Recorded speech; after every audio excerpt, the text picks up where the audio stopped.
Guys, remember how last time I was like, ooh, I'm having so much fun, but I know Love is Blind gonna hurt my feelings? Tell me why I didn't have to wait long for it to hurt my feelings.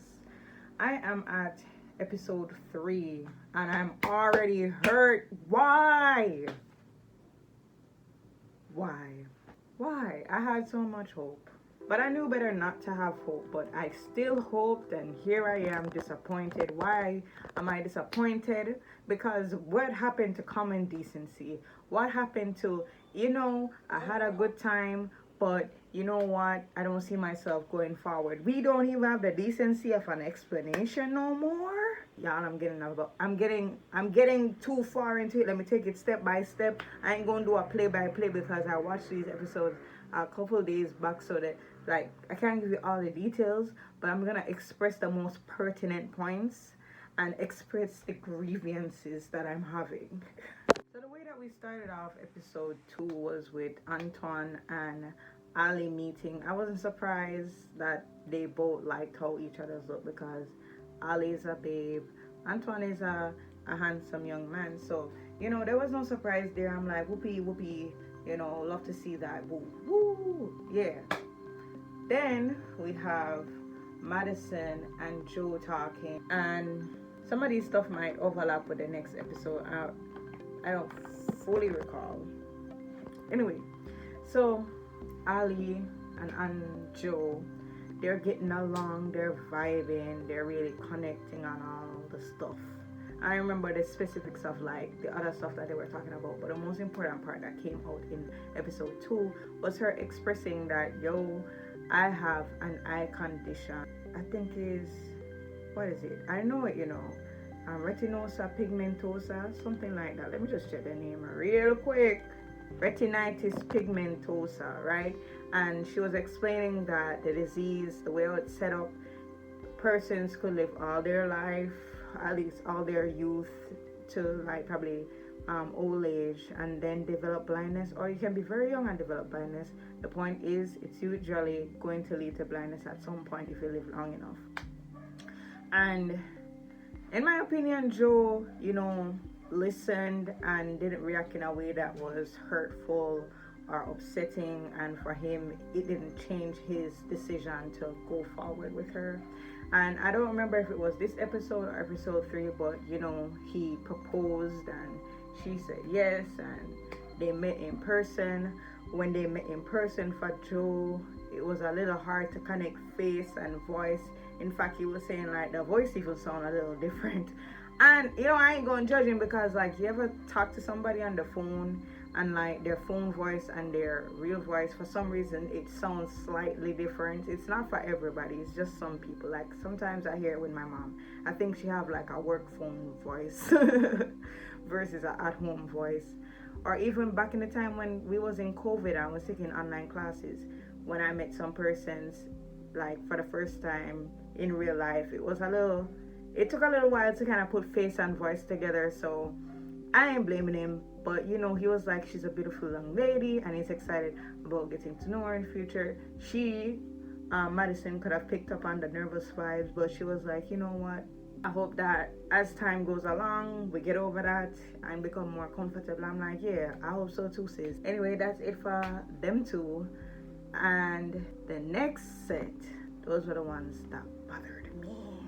They bothered me. They probably are in episodes, so I probably shouldn't talk about them just yet. So now the next couple that didn't like grind my gears but made me have some thoughts. Like a little triangle. It's Nick, Annie, and Kate. So Nick, let's talk about Nick as a character, right? Nick is someone I'd have fun chatting with, just laughing about and having a good old time. Nick, the kind of person you'd go to for a good old time. He's cringy in terms of his pickup lines, but they're cringy in the way that you just gotta love the creativity that went into it, even though it's not really working for the purpose of like actually picking you up. But it's a conversation starter. Look, I love a cheesy dad joke. Sometimes it's funny. Sometimes, or maybe it's just so lame you actually just responding because it's just that bad. Anyway, I can see like people enjoying conversations with him, But something about like the way he talks and the stuff that he talks about just gives me unserious vibes. Like the fact that he invested in like crypto, and like the type of crypto that he invested in is just going down in terms of value. It makes me wonder like what his decision making skills are like, cause bro, I'm not saying everybody that is losing out about crypto, but I'm just like, that's so risky. Then another thing that made me question his decision is that he's saying at this point in the episode that his strongest connection is with Kate, even though the example they showed in the show wasn't like the deepest conversation that I had. But I'm like, okay, he feels a bit more grounded with Kate, and feels like in terms of life trajectory and all the other stuff, they're going along a similar path, and he can see a future of how it would work out practically, and he's really feeling her. But then he's also keeping Annie, because like Annie is like the fun one. Annie is the one with like the passion and the vibe. Like when they're talking, it's like very sexual, it's very flirtatious. It's a good time, but then at the same time, is this really what you want for long term? Is this your wife, right? And he's even so much saying that to her, that hey, you the fun choice. And I don't know about Annie and how she feel about that, but personally, if I'm in Love is Blind, I don't want anyone to consider me the fun choice. I want you to consider me like, of course, intriguing, engaging, and all those stuff. Like, I don't want to be boring to you, but I also don't want you to think I'm a fun time. I'm trying to build a long-term relationship here. So I don't know what's going on for that. And I don't like that he has Annie there in as like the backup plan, or I don't know how he considers her in his mind. But I'm like, if you really feel like she's just a fun time, then don't give her the time. You're here for a wife, allegedly. So cut off Annie and give all your attention to Kate to really see if there's a future there. Like, stop wasting time and building up hope for another girl. I don't know what he'll choose in the end, because sometimes people do go for the fun choice and then like double back on the serious choice or whatever, or just go with no one. So I don't know what he's gonna do.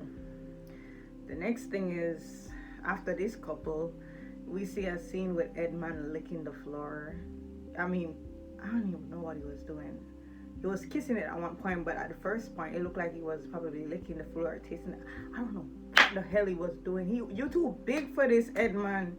He's giving me a little child vibe, and I don't like it. The more I'm seeing Edmund, is the more childish he appears to me. I'm like, this is not giving husband and father of my children. Her name is Calibria.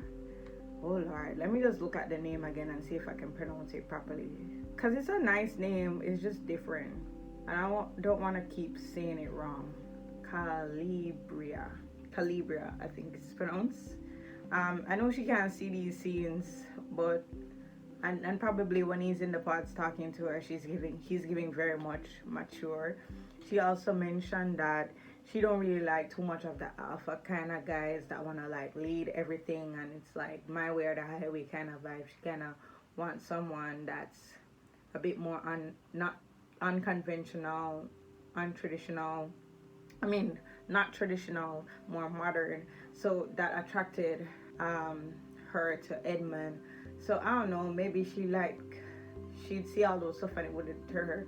Me personally, it would, because it's not giving mature, in my opinion. He's a little bit too giddy and jumpy and childish by kissing the floor and all of these things. I'm sorry, like, there ain't nothing wrong with like having a little child wonder, but the more I'm seeing it, the more I'm like, maybe you're a little bit too much in your inner child. Maybe you need to step into your inner adult, like your outer adult.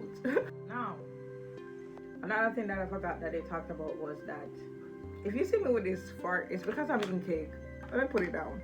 I will say that that Calibria and Edmund did have another touching conversation where she was asking him, how did you like forgive your mom, and also how did you build that relationship that you could say like you really love him or enjoy having that relationship and conversation with her. He's like, he knows at the end of the day she really does love him, even though there were mistakes made in the past, bad decisions made in the past. And Calibra opened up about the relationship that she has with her father, and that she finds it hard to forgive him because even though she has explained to him the effects of him abandoning her and the rest of the family has had, even though she explains that she really wanted to have a relationship with him growing up, he didn't make that effort, after everything that has happened. He doesn't understand the effects, or he's not remorseful, it would seem. So all of these things makes it very hard for her to forgive him and also to move forward with a relationship now that she's an adult. And I think that's valid because I do believe that forgiveness is not for the other person, it's for you. So I do think that her learning to forgive him does her more benefit than she'd think, because there's a lot of hurt and pain there, and to forgive him would help her to release those hurtful feelings, those resentment. However, in terms of developing a relationship, if he's not able to reconcile the things that happened in the past, express remorse and express desire to have a relationship with his children, then there cannot be a relationship. So in my mind, it's dead in the water from that point. So the next thing that happened was that we have Megan. She has these three men she's trying to decide between. She's deciding between Jordan, Blake, and I think the other guy is Mike, if I'm not lying. Sorry, I felt like someone was in my eye. And I don't know, these three men feel like three completely different personalities and character and have different character traits. And I'm kind of wondering, like, why is it that these three guys are who she's trying to decide between? I feel like for Blake, I don't see enough of him to kind of get a vibe of like who he is as a person. But with Jordan, he's a family man. He loves his son. He seems like a humble guy that has made a nice living for himself. He's not super successful, but he's making ends meet. While you have Mike, who seems to be more on the successful end of life, like maybe upper middle class or maybe upper class. I don't know. It's probably more upper middle class because I can't see a upper class person being on Love Is Blind. I'm just being honest. And to me, it gives me more like egotistical, braggy about my accomplishments, or maybe he doesn't see it as braggy, but it comes across that way to me personally. He doesn't give me very deep, but then again, it might just be the conversation that the show has shown us, as well as maybe Megan really likes him because that's the type of guy she would have gone for in the outside world, which is, I think, something she has even said in this. And I don't remember if it was this episode or episode 3. She was like, I feel like I'm having more of a friendship vibe with Jordan. I think it's time to have that conversation to let him know, I think I don't see us getting married, so we need to wrap it up and go.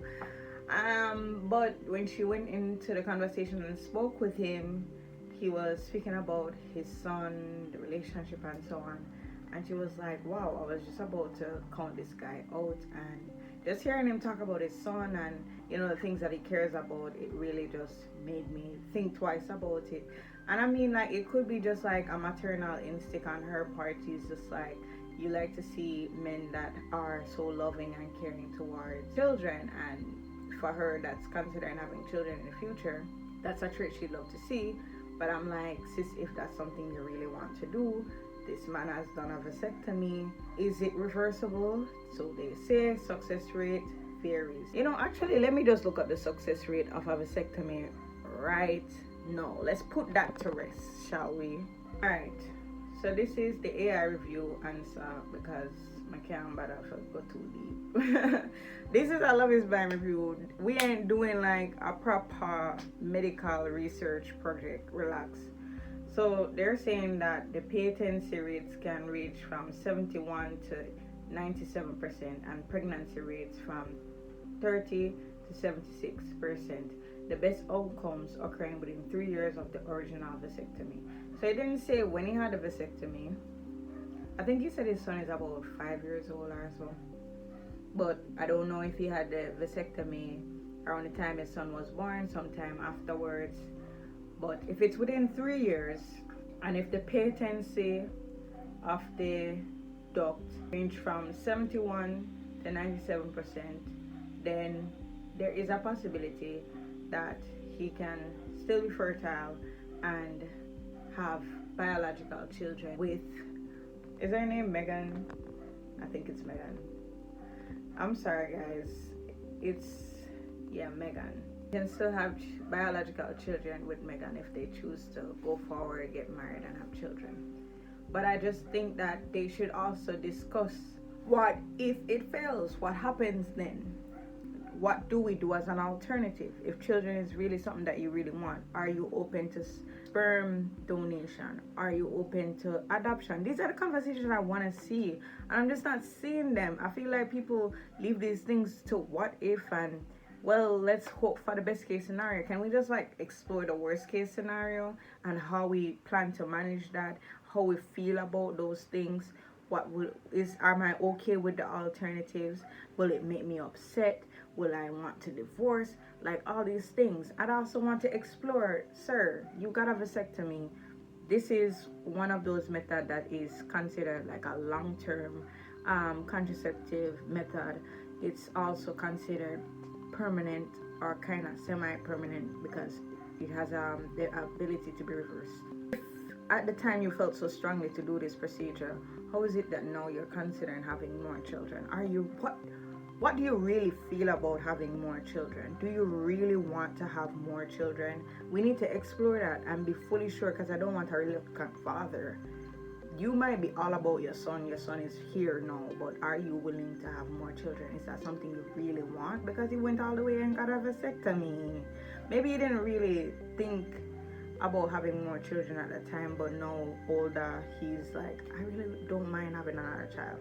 I don't know, I just don't hear these conversations. Maybe they're being had, but I'd love to see it because it gives me more confidence in the couple that they're really exploring all the partners properly to know that when they make the decision, it's a good decision. Another thing I found out in this episode is that even though Blake is Megan's number one, I thought for Blake, Megan was his number one. Apparently, no, it's Annie. I'm like, okay, that's interesting. And Annie's usual type is white man, but she don't see him to know that he's white. But I guess like you can get the vibe that he is white based on the conversation. To be honest, I don't remember like any major points from their personal conversations, but the conversations that she was having with Patrick though kind of gave me pause. Like I could see them like relating and realizing that wait a second, we are both actually Chinese. They didn't realize that before, but they kind of deciphered through conversations, and then like in a particular conversation they just came on and said it, right? And the original impression that I had out of both of them was that their dating preference was mainly due to what was available there at the time. Like mainly white people, so they date white people. But like in these conversations, it's giving the impression that actually they don't go for other Asians. Like maybe if they saw another Asian in real life, they would actively disqualify them as an option. And I'm like, that's weird, because I don't like being disqualified by other people because you're an Asian, but that's what you were doing to other people. And Patrick said so much in his confessional. I'm like, I don't know, isn't that strange? I can't relate to what they're experiencing because I live in a predominantly black country. I live in Jamaica, and the white is a minority, and any other race are minority groups here. So blacks date blacks, blacks date Indian, blacks date Chinese, and sometimes they date the whites, but the whites tend to stick to themselves. But what I'm trying to say is that it's not like we actively avoid, most people don't actively avoid any particular ethnicity where we are from. So when you're now in another country where you are the minority, why would you actively avoid persons that are of the same ethnicity as you? That's something I just don't understand. And they were really seeming to like open up to the idea of like dating another Asian. They looked like they were vibing out and getting the feels, the passion was there and everything. And you could see on Annie's side, she was really like battling between Blake or Patrick. Blake or Patrick.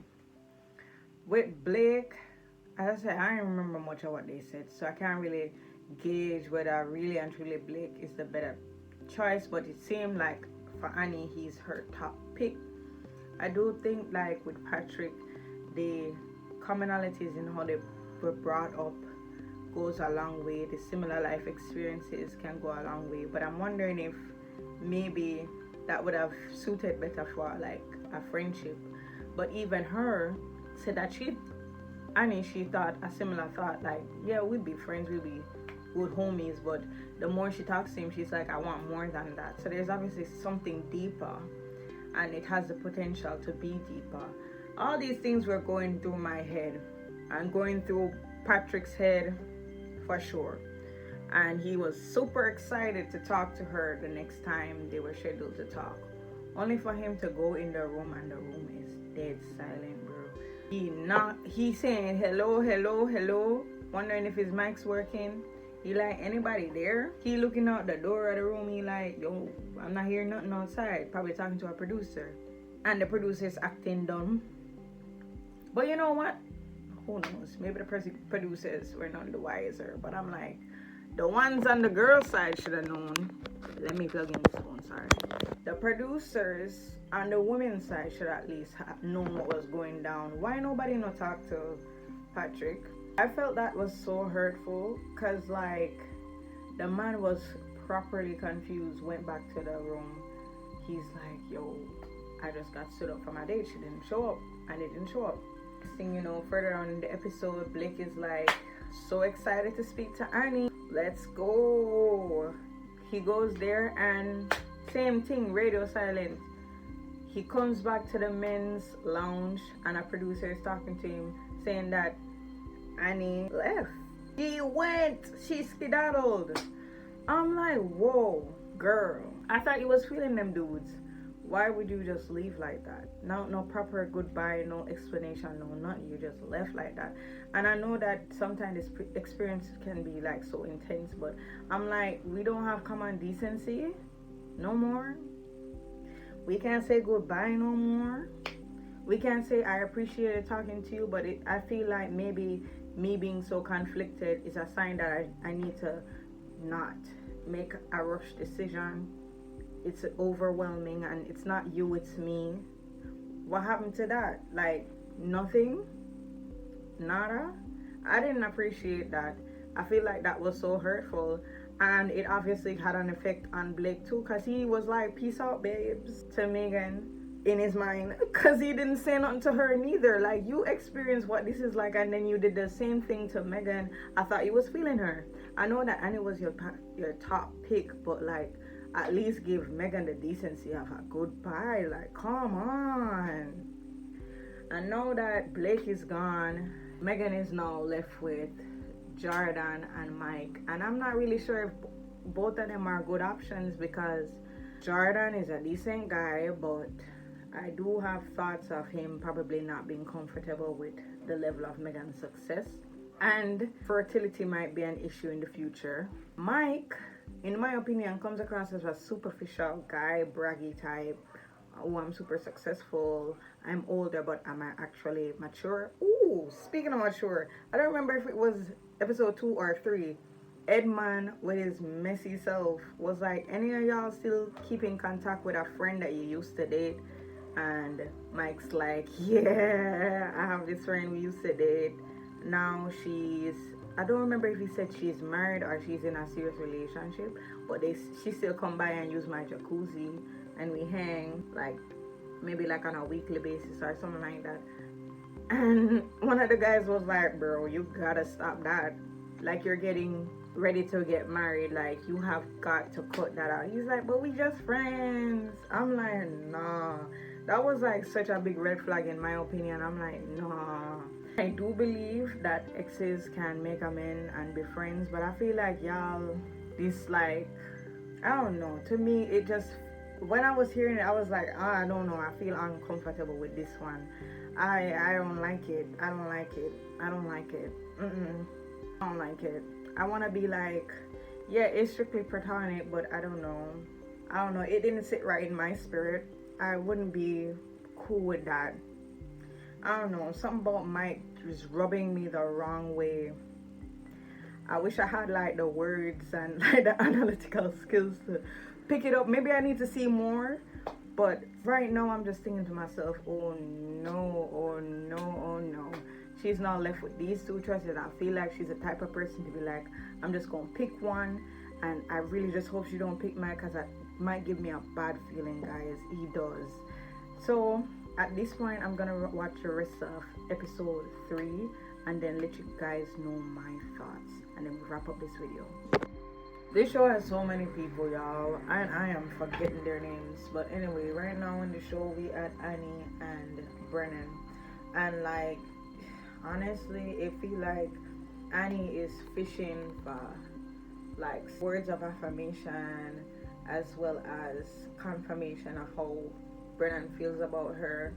He's kind of giving me nonchalant, I should say, vibes.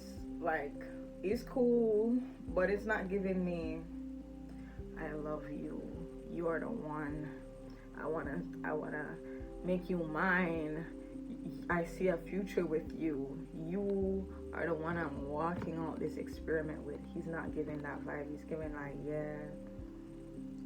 And like, she's searching for the reassurance, and he's like, I gave it to you. I'm like, you just kind of said me too, not like really digging into the emotional like expression of love and care and all that.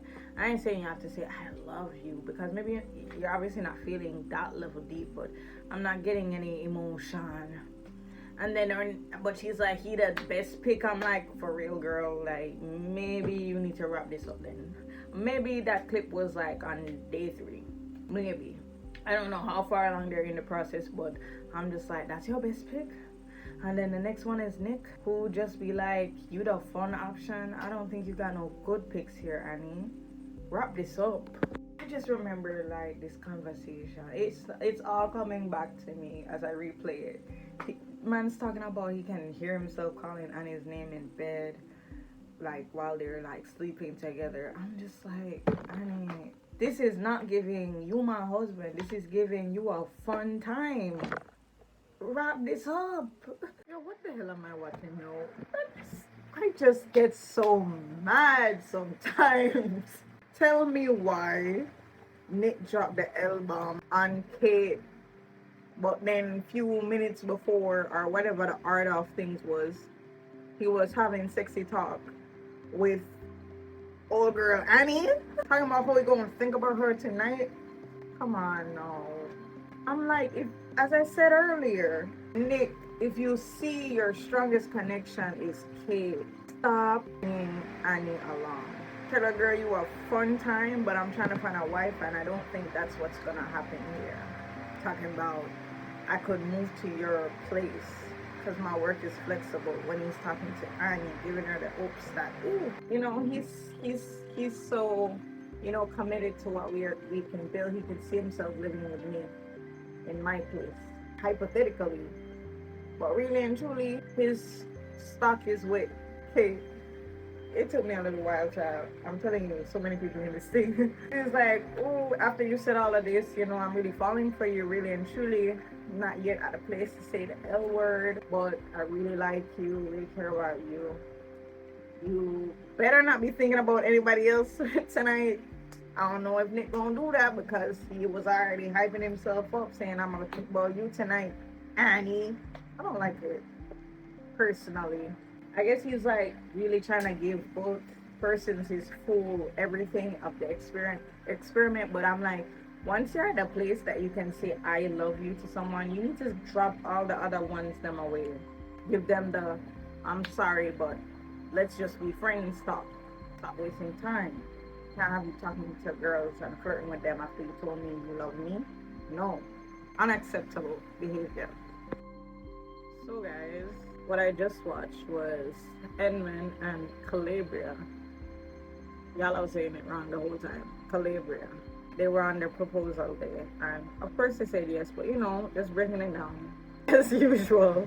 Edmund getting to the party, jumping and skipping like a schoolgirl going on recess. You know, he's on cloud nine, and Calabria. One of the first things she was saying in the pods when they were in there, she's like, "I need to know that you can hold me down and be like a support for me. Even though I know I can support myself, I want to know that the partner I'm going to have is gonna support me." And he's like, yeah, I can do that. I'm more than able. But I feel like that's just one of those things that you see as a character trait in a person over time. And it's only time and trials that really prove that. I hope it can be that. And she wrote a very touching and heartfelt message to him, detailing their journey together in the pods and how it made her feel, and how much she has fallen in love with him. I felt it was very touching, very heartfelt, and you could see it was moved emotionally. I personally would have liked to hear something additionally heartfelt as he was making his proposal. I felt rather simple and straightforward. Something equally as heartfelt would have been appreciative, but I'm pretty sure they've had conversations like that before, so I guess didn't see the need to do all of that, or maybe it did happen and they just cut it out. Either way, I just would have appreciated something similar from him. That would have been nice, but they said yes, I will marry you, and I see that at the end of the episode it's like showing the preview to their meeting up. So I guess we'll see his reaction and her reaction in episode 4. Now let's wrap up episode 3. So we get the conclusion to the matter for at least episode 3. Let me start off again differently. So right now in episode 3, we get Patrick. We're getting his thoughts and what he's feeling now that Anna is gone, Blake is gone, and he's like, me, I'm still here in the process to find the one that's for me, and I ain't gonna start no drama on the men's side, the women's side. I still think there's a possibility that my wife could be here. However, I know that if things don't work out with Casey, I'm going back home to Denver alone. And he's really bummed about that because he wants to get married. So in this conversation with Casey, I just feel like he's really the one that's the most withholding and kind of stopping progress. He said so much himself, but Casey was really like, I really need to know where you stand, and it's like, I want to know where you stand. I'm not really feeling the passion from it. But I'm like, how do you expect like the girl to be all in, showing all the affection and passion if you're just giving lukewarm? There has to be sufficient reciprocity, and you can see that she's also giving, but still explaining that she don't want to do too much because in the past men have taken advantage of her in terms of like her love, and she doesn't want to feel that in this experiment. So the conclusion that they came to is that we just need some time, and I agree. I feel like there could be something there, but I feel like Patrick is still recovering from the Anna situation, hence why he's still not fully giving his 100% to Casey. Can he get there? Maybe. I want good for my girl Casey. So Patrick, if you're really not feeling it, even up to the 10th day, I need you to stand up and say the right thing. Don't play with my girl. Don't play in Casey's face. Don't play in Casey's face. Oh, and one more thing I remembered with Patrick and the producers, they be kind of messy. Patrick was saying in the confessional, we agree on a lot of stuff, me and Casey, and they were like what? Could you tell us? Patrick is searching his mind. He's like, I've had a long day. But I'm like, I feel like he could at least said two things. At least two things.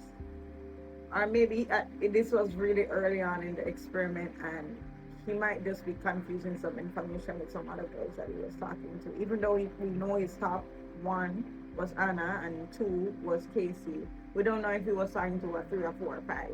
So I'm gonna give him a little grace, but I hope that he was actually like making good notes and really having a full understanding of who he's talking to and why he's his number 2 at the time, and it's not just a vibes thing. Okay, so Megan and our 2 men.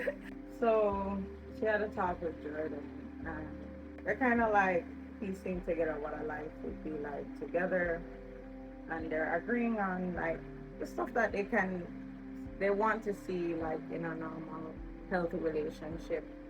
One of the things Jordan brought up was like couples that never argue, and he's like, couples that he's never heard like them complain about them and they've been married for 15 years. And I'm like, it's good that people aren't complaining to you about their partner, but I wouldn't say it's a sign they never argue.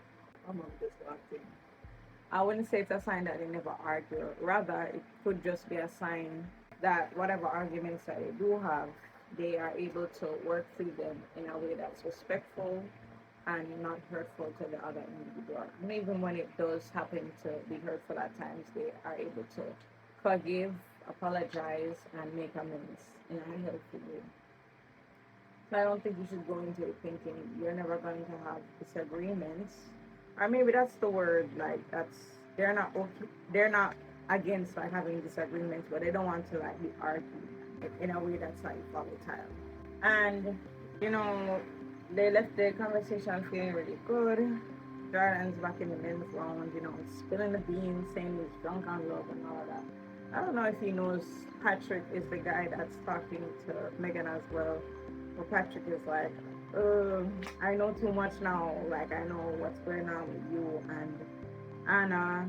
Not Anna, sorry. I know what's going on with you and Megan. And he's in that mindset, goes into his talk with Megan and is bringing up romance. I feel like his vibe was a bit off.